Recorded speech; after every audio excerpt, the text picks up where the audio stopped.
Iya. Jadi biar ini pastinya harus ada buku dari sana sini kanan kiri gitu ya. Betul Bang Obay. Jadi ketika saya belajar stand up comedy ya Bang Obay ya, saya melihat dari baik itu dari legenda hidup yang dikenal sebagai yang mempelopori stand up comedy Indonesia satu dengan media televisi waktu itu Metro TV dan akhirnya dibeli juga sama Kompas TV. Juga dengan tokoh-tokoh stand up komedian yang pernah belajar dengan beliau dan sekarang jauh lebih terkenal dan lebih kaya raya daripada legenda hidupnya gitu loh. Aneh banget ya makanya. Aduh ya Allah ya Rabbi. Perti Panji, Pragiwaksono, kemudian Raditya Dika, Ernest Prakasa, Regi Hasibuan, itu mereka belajar sama Om Ramon Papana, tapi mereka jauh lebih sukses daripada Om Ramon Papana yang cuma sekedar sekarang sebagai tokoh legenda hidup. Yang namanya legenda hidup kan berarti tinggal nunggu matinya ya. Innalillahi wa inna ilaihi raji'un. Semoga beliau husnul khotimah. Ya, saya bangga dengan Om Ramon Papana belajar dengan beliau. Cuman sayangnya Om Ramon Papana ini di kalangan komunitas stand up Indo beliau jadi musuh bersama. Nah ini kan artinya ada yang salah bahwa stand up comedy bukan melahirkan keuntungan ya simpati, ini malah melahirkan kebencian. Nah itu yang saya nggak suka gitu loh Bang Obay. Dan lagi kayaknya saya disuruh dipaksa lucu gitu, akhirnya saya coba ikut audisi malah diledekin sama Mas Panji. Pak Sidik ini try to be funny katanya. Try to be funny gimana sih? Maksudnya sok cari-cari ngelucu gitu, cari sok melucu gitu. Padahal stand up comedy itu bukan melucu, bukan melawak. Ya kan akhirnya saya kesel ya. Iyalah orang saya ini sering dipanggil ustadz, mana ada orang dipanggil ustadz terus dia ngelawak gitu. Ustadz lawak. Saya nggak suka sebenarnya dipanggil ustadz, tapi orang yang manggil saya ustadz, saya lebih suka dipanggil ustazah. Ya apalagi kalau ustazahnya cantik ya. Gitu Bang Obay. Dan lagi ya aneh ya, orang misalnya saya bekam ya, tukang bekam. Tukang bekam itu kan tahu kan profesi bekam ya, hijama itu dia orang dikop, kemudian dicucuk-cucuk pakai jarum, terus disedot darahnya pakai kop itu. Kan lucu kalau misalnya saya sebagai tukang bekam saya harus ngelucu gitu. Wah Pak, punggung Bapak saya bekam nggak keluar darah, tapi keluarnya kupon. Kan lucu, nggak mungkin. Wah Pak, ini saya bekam punggung Bapak nggak keluar darah, tapi keluarnya satpam klinik. Nggak mungkin. Aneh banget. Saya disuruh ngelucu, udah usia tua gini tuh ngelucu. Aduh, Bang Obay. Ya, kebetulan di tempat ini MP Coffee saya bekerja sama dengan owners teman saya, teman mitra kerja saya 20 tahun yang lalu ya, mudah-mudahan bisa jadi sahabat saya. Dulu sih kita gontok-gontokan ya karena masalah perselisihan prinsip aja. Saya kebetulan kerja di lingkungan kerja punyanya Pak Gubernur dan investornya Pak Sutioso zamannya sebelum pindah ke Poke. Dan waktu itu kami kerja untuk desain media tabloid cetak untuk Transjakarta baru pertama kali beroperasi, bayangin tuh. Udah 20 tahun yang lalu, berarti Transjakarta sekarang usianya lebih dari 20 tahun ya, alhamdulillah. Saya datang ke sini mau nyoba-nyoba ngajak teman-teman saya. Saya tahu lah kalau saya itu stand up komedinya nggak lucu, demi Tuhan. Saya itu nggak bisa lucu sebenarnya, saya garing, cuman saya dipaksa lucu. Karena usia saya tua, saya lebih cenderung kepingin jadi manajer gitu, mengumpulkan teman-teman anak-anak muda yang kepingin jadi stand up komedian, lucu, masih muda. Nah itu saya kumpulin, terus saya sediakan wadah, nanti saya nyari orang investor yang mau bayar atau kafe yang mau bayar. Sedangkan mereka yang belajar stand up komedi kan anak-anak muda itu rata-rata mahasiswa, anak sekolah, terus orang yang pengangguran, nggak ada kerjaan, nggak jelas.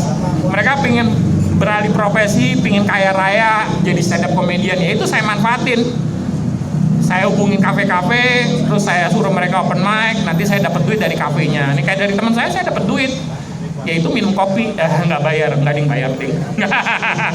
Ya enggak lah, pokoknya intinya kita kerjasama. Beberapa komunitas, kebanyakan anak-anak anggota stand up comedy, tapi mereka nggak punya wadah karena pada saat pandemi setahun yang lalu ini, hampir semua kafe-kafe pada ketakutan, apalagi pemerintah mengetatkan PSBB ya, peraturan tentang penjagaan jarak berjangka. Ini gunanya untuk mencegah penyebaran COVID-19. Nah ini yang jadi apa nih istilahnya penghancur beberapa komunitas stand up Indo, terutama seniman stand up komedi. Mereka disebutnya biasanya komik nih, karena muka mereka itu rata-rata lucu kayak komik, gambar komik kan lucu-lucu ya, kocak. Tapi gara-gara pandemi ini mereka kehilangan pekerjaan. Nah jadi akhirnya saya sadar bahwa ini adalah potensi bisnis. Kalau mereka saya beri tempat dan kafenya senang, saya dapat duit dari kafenya, mereka malah mau tuh nyari tempat yang mereka bisa jajan tapi murah, terjangkau, dan mereka bisa tampil ke atas panggung. Mereka itu rata-rata gitu loh Bang Abay, belajar stand up komedi itu mereka rela ngerogok kantong gitu, jajan di kafe asal mereka bisa naik panggung, karena mereka udah belajar teori dan tekniknya itu secara online bisa, masuk ke dalam komunitas bisa. Kadang-kadang harus nanya dulu, datang ke kuburan gitu, nanya sama komedian-komedian yang udah meninggal gitu. Ya aneh-aneh lah mereka cara belajar stand up komedi. Intinya secara teknis bisa dipelajari, dan itu ilmunya baru 10%. Kalau mau jadi stand up komedian yang totalitas, dia harus 90%-nya itu adalah naik ke atas panggung. Nah sekarang gimana bisa naik ke atas panggung kalau kafe-kafe pada tutup? Saya waktu itu bikin event stand up komedi di daerah Durensawit sama Bekasi. Baru 2 hari kali saya tampil dengan teman-teman, tahu-tahu itu kafenya digerebek sama Satpol PP. Gila, lucu kagak, garing kagak. Mereka udah bayar kita pakai makan, kopi gratis. Mereka digerebek, diancam lagi sama Pemda setempat. Suruh bayar 50 juta denda karena mengadakan kerumunan. Ya nggak ada yang berani. Yang di Bekasi juga gitu. Baru 5 menit saya turun panggung, tahu-tahu ngoeng, Satpol PP datang sama polisi lagi. Mending kalau Satpol PP kita bisa tanganin gitu lucu-lucuannya, kita rayu gitu. Ini nggak polisi, gimana kita mau ngelucuin polisi? Aduh, baru lucu sedikit aja, tahu-tahu ada tukang bakso di depan rumah kita, ada tukang bakso.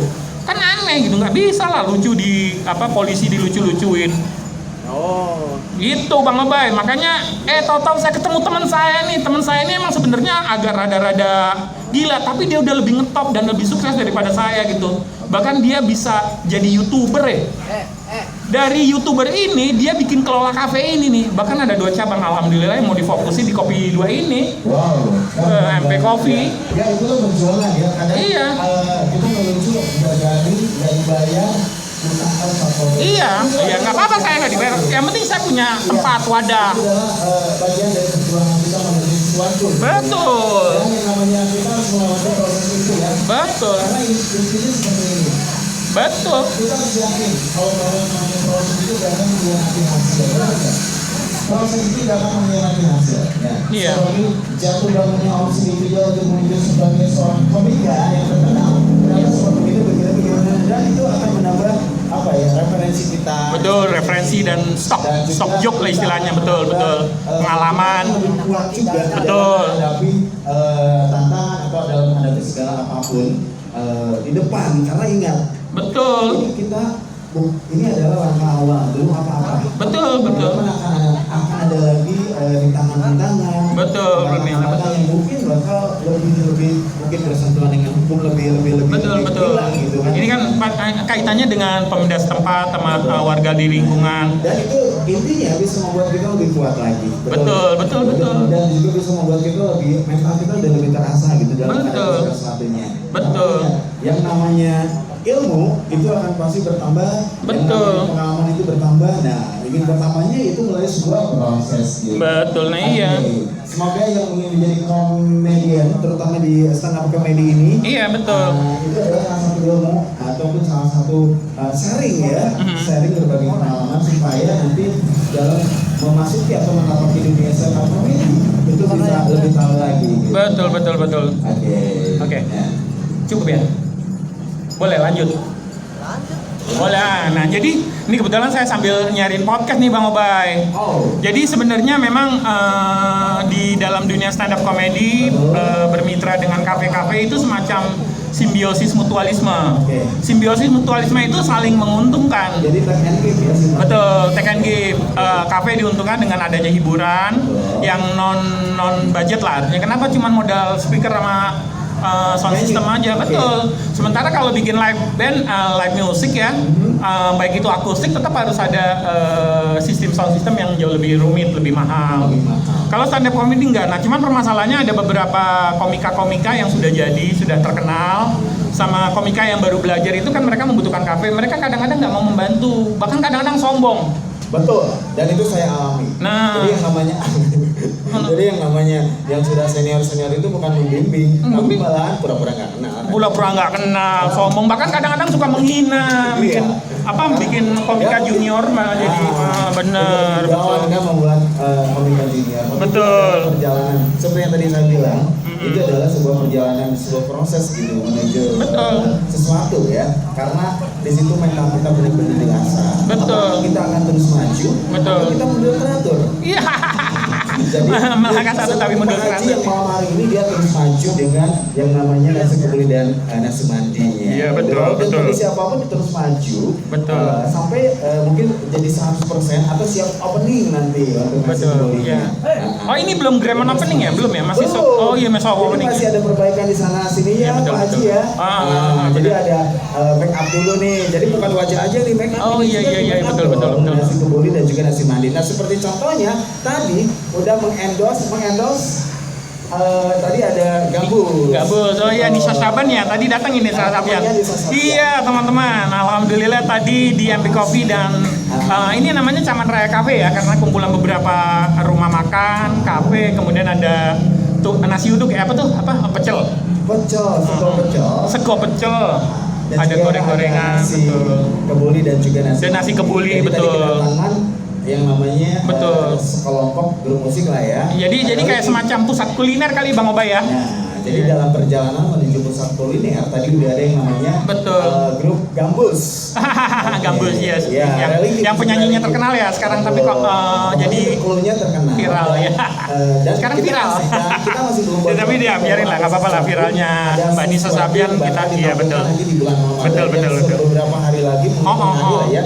Kita akan memasuki yang namanya bulan suci Ramadan. Jadi tunggu ada apa untuk itu terus ke MP Kopi dan juga di sini ya ke Caman Raya Cafe ini ya. Betul. Jadi bisa melihat segala perkembangan yang terjadi di sini. Gitu. Iya betul. Bulan Ramadan ada apa ya udah. Jadi jangan kemana-mana, jangan lupa mampir dan juga singgah di sini. Nah kita balik lagi ke yang namanya stand up comedy. Oh iya stand up comedy. Tadi saya cerita tentang senior stand up comedian yang ada yang sombong. Nah saya punya kiat beberapa hal untuk bagaimana kita menghadapi para stand up comedian atau komik-komik senior lah ya, komika-komika senior yang sombong. Saya tuh kebetulan istilahnya latar belakang keluarga saya memang agak sedikit religius. Jadi saya kalau ketemu sama yang sombong-sombong, saya ngomong kok agak sedikit. Ya udah religius lah lingkungannya. Jadi memaksa saya untuk nggak boleh berbohong gitu. Kalau ngelawak, mereka bilang saya ini ngelawak. Padahal saya bukan ngelawak, saya stand up comedy. Stand up comedy itu menceritakan tentang keresahan.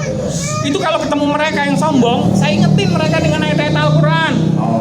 Saya ingetin gini misalnya, bro, kita ngobrol nih, lo kelihatannya sombong banget. Ingat, kita ini manusia diciptakan dari air yang hina, yang menjijikan. Itu namanya air duit. Time is duit. Itu kan ada istilah time is duit. Nah, itu air yang hina itu. Jadi sebenarnya lo itu datangnya asalnya dari air hina atau dari burung belekok. Nah, habis itu kita sediain amplas, kasih dia amplas nih. Nah, soalnya dia pasti marah tuh terus lo ngomong apa maksud lo ngomongnya kasar banget lo nggak tahu gue. Jadi kalau kasar kasih dia. Mengapa harus sombong? Benar. Karena semua manusia itu pada intinya sama. Pada intinya manusia itu sama, terlahir dari kasih sayang. Betul. Dan lahirlah insan manusia, betul kan? Nah kalau ngomong-ngomong, sebenarnya apa sih perbedaan antara pelawak atau komedian? Nah jadi komedi atau dengan sitcom. Oke. Nah, jadi gini. Pelawak, stand up comedy dan sitcom. Sitcom itu situasi komedi ya, komedi situasi. Sitcom bisa on air, bisa broadcast, bisa juga dalam acara-acara live di televisi, itu namanya sitcom ya. Kemudian stand up comedy lebih cenderung sendirian. Kalau melawak biasanya dalam grup. Walaupun ada paling sendiri disebut monolog ya, monolog. Tapi kalau stand up comedy enggak. Stand up dalam bahasa Inggris itu artinya Berdiri. bukan. Apa? Itu standing up atau stand. Oke, saya. Stand up dalam bahasa Inggris itu ekspresi idiom, artinya mempertahankan pendapat. Jadi dulu di Amerika Serikat dan Eropa, ketika revolusi Prancis di Eropa, kemudian ketika revolusi Perang Saudara di Amerika, itu ada seorang pendiri stand up comedy yang pertama kali. Itu mereka mengkritik pemerintah. Wow, oke. Mengkritik pemerintah tentang perang saudara itu. Nah itu mereka bikin hiburan terbuka. Bahasa sekarangnya komen.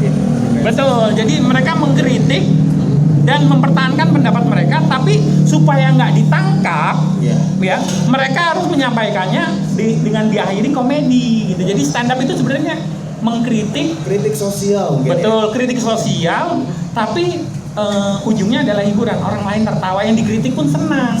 Nah itu yang terkenal di Amerika istilahnya dengan roasting. Istilahnya gini, si mencuri uang atau sesuatu dari orang lain, tapi si orang lain itu nggak merasa dicuri gitu kan, intinya seperti itu. Hampir mirip, tapi itu lebih cenderung ke pelawak. Karena kalau pelawak itu kan kadang-kadang ide cerita lawakannya itu dia curi dari orang. Kalau stand up nggak bisa. Stand up nggak boleh mencuri materi orang. Makanya ada beberapa stand up komedian dihujat sama netizen karena dia memakai joke orang lain. Itu nggak boleh, haram istilahnya. Bahkan stand up comedy yang profesional sekarang ini dia mau membeli joke. Karena joke itu stand up comedy bersifat pribadi banget, sangat personal. Misalnya gini, Bang Obay profesi sebagai apa?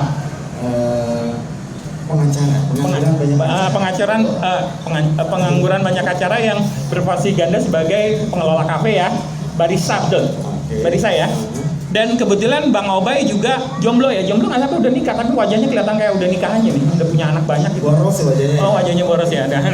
Nah itu Bang Obay cerita, bukan melawak, tentang keresahan sebagai jomblo, barista yang tiap hari tamunya itu cantik-cantik, dan tamunya nggak tahu kalau Bang Obay itu kepingin punya pasangan hidup, lagi mencari pasangan. Padahal Bang Obay udah jadi barista yang asik gitu loh, cara ngolah kopinya udah enak, tapi kok nggak ada cewek yang tertarik, bahkan nggak ada tamu gitu.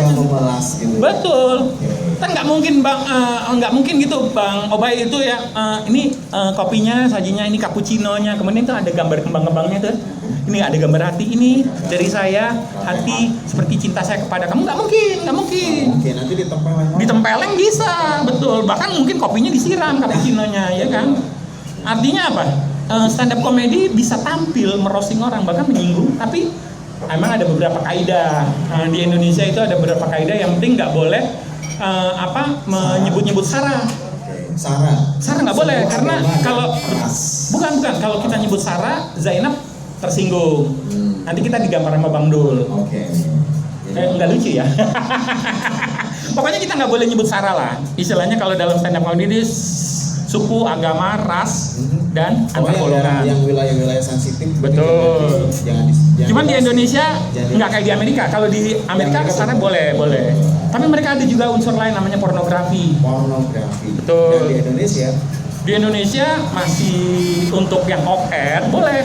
Tapi kalau di resto pasti diharamkan. Tapi ada beberapa resto yang membolehkan. Makanya kalau untuk sekelas kafe dan resto, bisa singgung ya, karena boleh bilang kafe dan resto kan berarti pengunjungnya itu adalah family berarti keluarga. Betul, berarti anak di bawah umur. Betul. Dan mendengar stand up komedi atau seorang komika yang berbicara mengenai. Betul, makanya kayak misalnya ini masuk kategori coffee shop ya. Coffee shop kan bukan kafe ya, belum ada makanannya. Ada makanan sedikit sama tempat-tempatannya. Ini banyak family ya, banyak anak-anak ya. Betul, kadang ada family. Karena saya juga waktu di event kontennya kadang suka disesuaikan, ini untuk cafe and resto berarti ada family, berarti ya ada dalam tanda kutip sensor gitu kan. Beda dengan cafe. Nggak boleh ngomong jorok, betul. Ngomong jorok, bahkan ngomong kasar aja nggak boleh. Betul. Ya, walaupun saya dulu dengan produk rokok, tapi kalau untuk di cafe and resto, saya mohon ngasih briefing ke pengisi acara tidak merokok. Tidak merokok, betul. Kalau merokok itu hanya owner sama petugas saja. Jadi pengisi acara jadi yang merokok. Kayak Bang Willy, karena dia owner dia boleh ngerokok. Karena bukan, maksudnya di panggung. Di panggung nggak bisa. Atau kita mengiklankan rokok itu enggak, karena itu cafe dan resto. Iya, betul. Jadi tapi kalau di cafe and bar Nah itu notabene mereka adalah orang-orang yang udah usia. Boleh, nggak apa-apa lah ya. Mereka berkarya. Dan lagi mereka bayar ya. Betul, gitu. Nah iya, memang Jadi ada batasan ya istilahnya ya. Jadi ada semacam konten untuk ini berarti ini, konten untuk sono berarti sono, gitu. Jadi nggak kita pukul rata, Iya. karena berdasarkan kondisinya juga gimana gitu. Iya. Biar Iya. semua pihak enjoy. You happy, I'm happy, Betul. I'm happy. Itu Iya. tujuan event kan seperti itu. Memang ada di Jakarta Selatan itu namanya Ketawa Komedi ya. Ketawa Komedi Club itu di dalamnya memang tertutup, nggak ada anak-anak ya. Kalau di sini kan ada anak-anak. Itu kalau di sana ngomongnya pornografi, namanya blue material. Bahkan sarkastik. Mereka itu nyebutnya, maaf ya, ini saya kasih contoh aja nih contoh. Kata-kata kasar kayak makian gitu, nama-nama binatang gitu kan, anjing gitu. Itu nggak boleh gitu. Kalau di sini itu kasar kan kategorinya. Jadi harus diperhalus misalnya anjing di jadi blender gitu. Next kedepannya untuk para komika-komika yang bakal tampil itu harus di briefing dulu ya. Iya. Kita ada briefing karena bagaimana juga kita harus menyesuaikan juga. Ini yang namanya Indonesia. Betul Iya. kan? Indonesia harus bersabar dan juga berbesar hati. Iya, benar.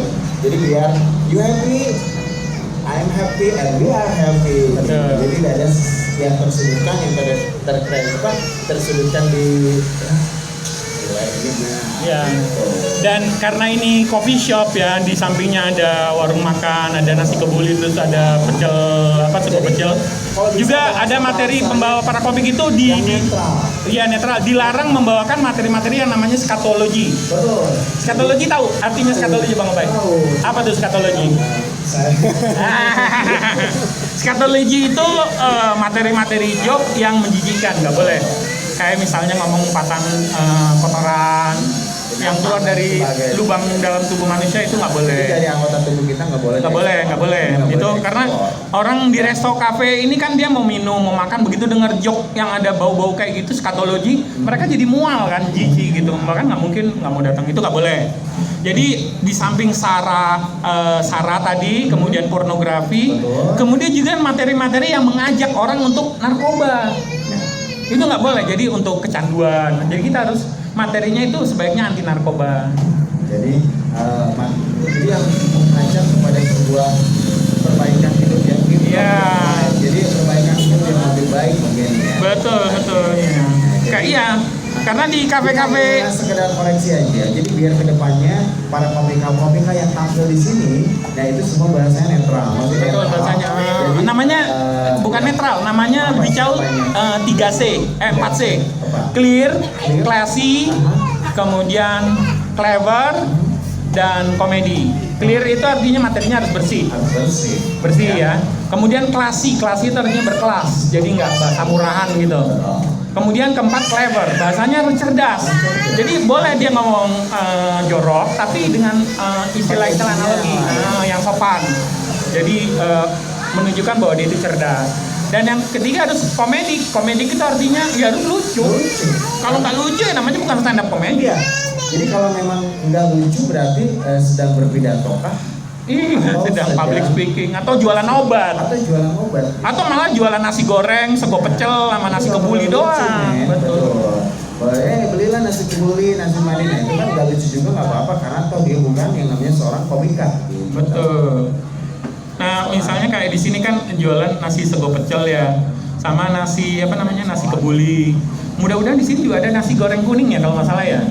Nasi goreng kuning, ada sego kuning ya kan. Nah, kemudian ada sego pecel, nasi goreng kuning. Kemudian ada juga resto yang mudah-mudahan ini segera berbuka ya pas bulan Ramadan besok ya. Nah, itu kemudian diramaikan dengan cara stand up comedy. Mudah-mudahan juga ada live music tapi sholat. Oh ya, mohon maaf kalau gitu. Karena berhubung waktunya sudah sholat, kita istirahat dulu sebentar. Saya mulai dengan podcast. Assalamualaikum warahmatullahi wabarakatuh.